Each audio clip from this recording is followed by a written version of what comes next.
American streets, for boats carrying refugees fleeing Cuba to be sunk on the high seas, for a wave of violent terrorism to be launched in Washington, D.C., Miami, and elsewhere. People would be framed for bombings they did not commit. Planes would be hijacked. Using phony evidence, all of it would be blamed on Castro, thus giving Lemnitzer and his cabal the excuse, as well as the public and international backing they needed to launch the war. Our fourth false flag example comes from South Africa. During the darkest days of apartheid, Special Army forces would go into the bush at night to massacre members of selected villages. These white soldiers would dress in blackface with wigs of knotty hair and leave clues suggesting that the tribe next door had committed the murders. These operations were intended to keep neighbors fighting each other instead of joining together to fight the white government. After years of brutal civil war, they stopped such operations, but the Black African Congress that won needed to bring factions together to create a better nation. The new leaders chose a new way to deal with conflicts. It was called a Truth and Reconciliation Commission. For this, Nelson Mandela and Desmond Tutu won the Nobel Peace Prize, along with their white colleague, Frederick de Klerk. But in the nation's capital, just 11 minutes later... The official story claims that an amateur pilot named Hani Hanyour flew a hijacked airliner over 3 states, then executed an extremely difficult 330-degree, 7,000-foot descent to strike the Pentagon at a spot that was being hardened against bomb attacks. Critics say this is implausible on 4 counts. First, the hole in the Pentagon was smaller than a 757, and there's no sign of impact by 2 wing-mounted, 9-foot diameter, hardened steel aircraft engines, which also were never recovered. Second, the maneuver required military skills or computer control, according to dozens of professional pilots. Third, the Pentagon lawn showed no skid marks, and we lacked pictures of wheel assemblies, engines, or other large parts, just a few scraps of fuselage, some small, ambiguous parts, and 2 flight recorders, 1 disabled. The idea that all those parts would disappear due to fire is physically ridiculous. But there are also dozens of eyewitnesses whose testimony should not be dismissed, and others who claim calls from loved ones about to die. Fourth, dozens of cameras had potential views of an incoming airliner, yet not one frame of video has been released that clearly shows an aircraft. The Pentagon roof contains weapons to shoot down attacking aircraft, and the transponder that all friendly American aircraft carry was turned off. Therefore, someone may have told those weapons not to fire. Norman Mineta, the U.S. Secretary of Transportation, was in a bunker with Dick Cheney at the critical moments when they were tracking an approaching aircraft.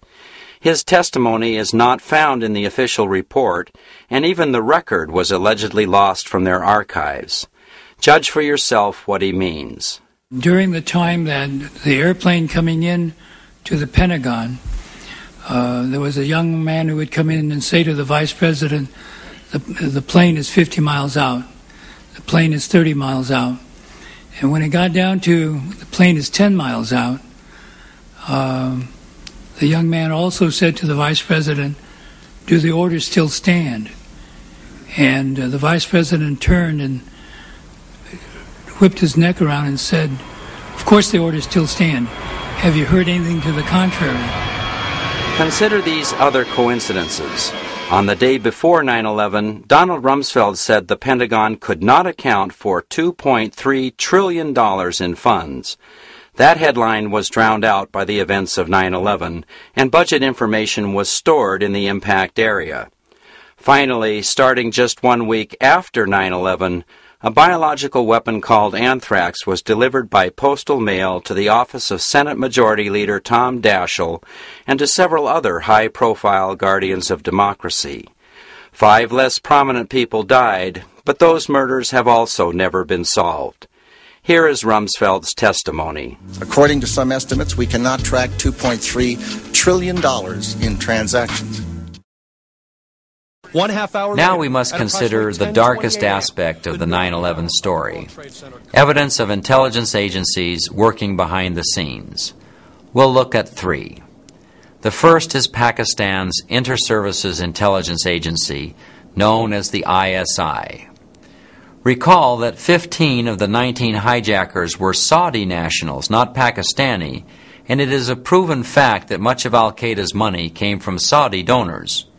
But for some reason, General Mahmoud Ahmed, the head of Pakistan's ISI, had $100,000 wired to Mohammed Atta, the al-Qaeda ringleader in America. General Ahmed also just happened to be in Washington, D.C. on 9/11. Paul Thompson of the Cooperative Research Project has done a better job than we could on this, so we share 3 minutes of his work on the ISI now. On October 1st, the FBI discovered evidence linking the alleged hijackers and al-Qaeda by following a money trail that ended at Mohammed Atta in Florida. Suspected hijacker Mohammed Atta received wire transfers via Pakistan and then distributed the cash via money orders bought here in Florida. A senior law enforcement source tells CNN the man sending the money to Atta is believed to be Ahmed Umar Saeed Sheikh. He reportedly is controlling certain aspects of the financial transactions of the Al-Qaeda network. Once a standout student at the London School of Economics, the British-born son of Pakistani parents speaks 5 languages. The story made news in every major newspaper.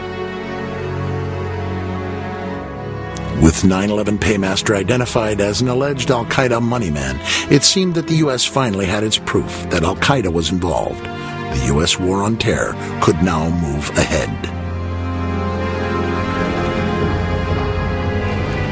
But what most of his post-9/11 reports about Omar Saeed Sheikh had failed to mention was that at the same time Sheikh dropped out of the London School of Economics to presumably join al-Qaeda. He had also joined the ISI. Arresting officer A.K. Jain says, under questioning, Omar Sheikh admitted he was supported by the Pakistan government's intelligence service, the ISI. He had told me that.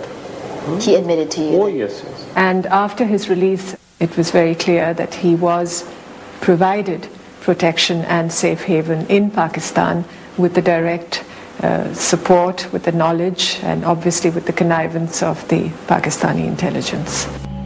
Only 2 days after the invasion of Afghanistan, the Times of India reported the FBI discovered credible evidence that $100,000 was wired to alleged hijacker Mohammed Atta by 9/11 paymaster Omar Saeed Sheikh on the orders of the ISI director, Lieutenant General Mahmoud Ahmed. Had that been the head of the Iraqi intelligence agency, do you think we would have heard of it? You have to understand that Lieutenant General Mahmoud Ahmed was a key player. William Pepper is an international lawyer and consultant to the Pakistani government. Indian state intelligence came upon this transfer. It was then the Times of India was able to get this information, and the FBI got involved in this whole situation because this was now becoming very public as a result of the Indian investigation. Though the evidence was never publicly disclosed, Indian intelligence claimed that the FBI had privately confirmed the story to them, and it soon made every major Indian newspaper. In the U.S., only a single news outlet even mentioned the allegation. The information was reported as an Internet-only story on the editorial section of the Wall Street Journal website. Israel's Foreign Intelligence Service is called the Mossad. Like every real spy agency, it has many successes and failures, but few histories have been so vivid as Mossad's because they've been involved in life and death struggles from their very beginning. For those who like history, I recommend 2 books. The first is a historical dictionary of Israeli intelligence by Ephraim Kahana, a professor of intelligence studies in Israel, and the second is Gideon's Spies by Gordon Thomas, an independent Irish journalist. They provide some answers to big questions about Mossad, like, what exactly were they doing here on 9/11? We really need to know, because American intelligence services arrested and deported very large numbers of Israeli nationals before and after 9/11, some of whom were